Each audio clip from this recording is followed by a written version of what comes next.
Om Swastiastu.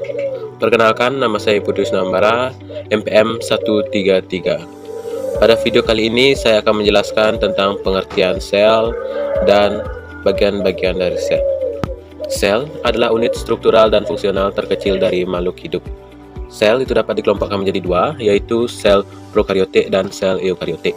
Ini adalah contoh sel prokariotik. Sel prokariotik itu tidak mempunyai membran inti.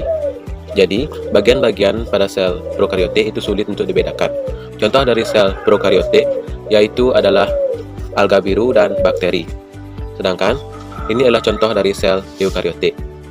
Sel eukariotik itu mempunyai membran inti yang jelas dan bagian-bagiannya mudah untuk dibedakan. Contoh dari sel eukariotik yaitu adalah pada hewan dan tumbuhan. Kemudian, sel itu mempunyai 3 bagian penting, yaitu yang pertama, membran sel, inti sel, dan sitoplasma. Kemudian, membran sel yaitu merupakan bagian luar dari sel yang memisahkan sel dan lingkungan sekitar. Membran plasma ini itu hanya ada pada hewan, sedangkan untuk pada tumbuhan itu masih terdapat lapisan yang paling luar lagi, yaitu dinding sel yang kaku. Membran plasma itu berfungsi untuk pertukaran zat antara sitoplasma dan larutan di luar sel. Contoh dari membran sel yaitu seperti ini. Yang kedua itu ada sitoplasma. Sitoplasma ini terletak di antara inti sel dengan membran plasma. Bagian-bagiannya itu yang pertama ada retikulum endoplasma, yaitu terletak antara membran inti dengan membran plasma. Ini adalah contoh gambar retikulum endoplasma. Yang kedua itu ada kompleks Golgi, yaitu berbentuk tumpukan kantong-kantong pipih. Ini adalah contoh gambar kompleks Golgi. Yang ketiga itu ada mitokondria yang berbentuk bulat lonjong atau bercabang. Ini adalah contoh gambar mitokondria. Yang keempat itu ada kloroplas yang hanya dikhususkan untuk tumbuhan. Ini adalah contoh gambarnya. Yang kelima itu ada lisosom yang hanya terdapat pada hewan. Ini adalah contoh gambarnya. Yang keenam itu adalah pada mikro yang berisikan enzim katalase dan oksidasi. Ini adalah contoh gambarnya. Perkenalkan, nama saya Komang Pina Wiranti, NPM 132 dari kelas 1C. Di sini saya akan menjelaskan sedikit mengenai inti sel. Inti sel memiliki fungsi utama sebagai pusat kendali dan informasi seluruh aktivitas sel. Di sini saya akan menjelaskan bagian-bagian dari inti sel. Yang pertama ada selubung inti. Selubung inti adalah selaput halus yang melapisi inti sel. Bagian sel ini berfungsi untuk pelindung sekaligus pemisah dengan organel lainnya. Yang kedua ada nukleoplasma, adalah cairan kental di dalam inti sel atau nukleus yang mengandung banyak protein dan zat lainnya seperti mineral, DNA, dan RNA. Selain itu juga, nukleoplasma berfungsi untuk mengelola berbagai enzim. Yang ketiga ada nukleolus. Nukleolus adalah bagian dalam inti sel yang berbentuk bulat, padat, dan berwarna gelap.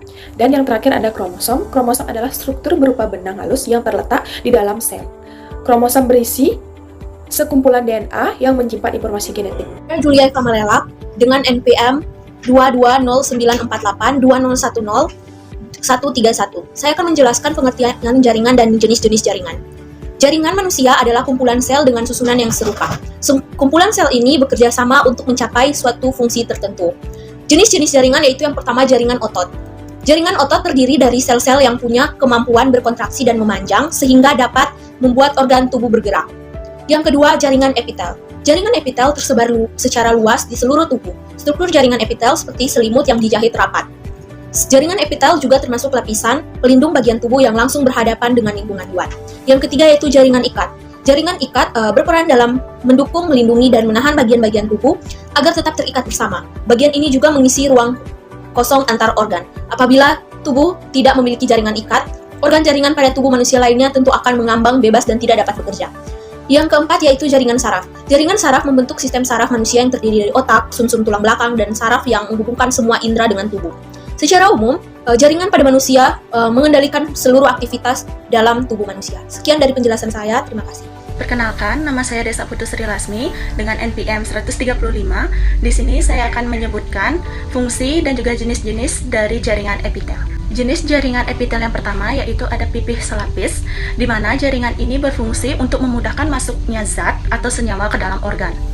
Jaringan epitel yang kedua adalah jaringan epitel pipih berlapis, di mana jaringan ini berfungsi untuk melindungi jaringan yang ada di bawahnya dari kerusakan.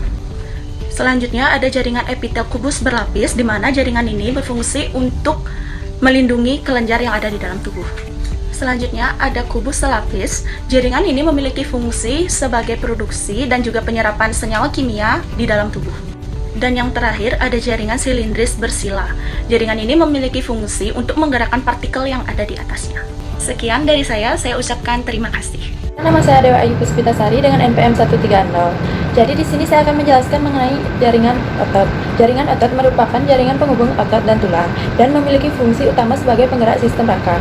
Adapun 3 kelompok jaringan otot yaitu otot polos, otot lurik, dan otot jantung. Bagian jaringan otot yang pertama yaitu otot polos.